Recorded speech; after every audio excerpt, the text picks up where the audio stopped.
There are rumors of a handful of boys at school who've been bought dresses by their mothers, but not surprisingly, the boys in question flat deny the rumors. A couple of boys who live on my street had been reportedly spotted wearing dresses getting in or out of their dad's car. It turned out that they're only for best and not for playing out in. One of the brothers, Andrew, was clearly not happy about having to wear a dress when I mentioned it to him. I mentioned this to my mother and the first thing she said was, "I hope you haven't been teasing him." "Course I haven't," I replied. "George Nelson told me he'd seen them and you know what he's like." I explained, George Nelson being a well-known telltale. I just asked Andrew if it was true. "And what did Andrew say?" Mum asked. "He said it was true, but he's not happy about it." I replied, trying to recall the entire conversation.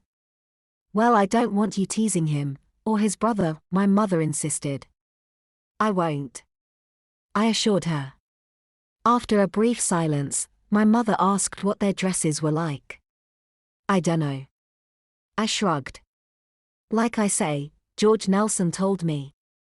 I haven't actually seen them myself."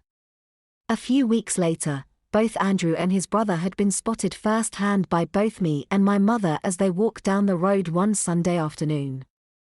"They're very plain, aren't they?" Mum said as we watched discreetly from the front window. "They're horrible." I gulped as they passed. Each wore a matching knee-length dress in blue with a plain white collar and short sleeves.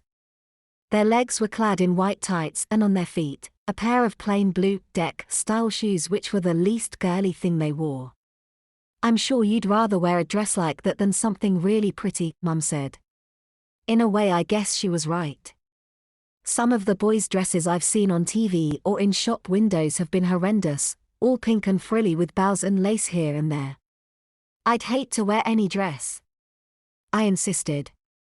Mum just smiled at me before peering out of the window to watch Andrew, his brother, and their parents disappear from view. The following day during lunch break, Andrew sauntered over to me and said that he'd noticed me and Mum in our front window yesterday. I apologized and told him that we were just looking, not staring. "You looked okay," I added. "Thanks," he frowned. I felt like a prat, but he shrugged.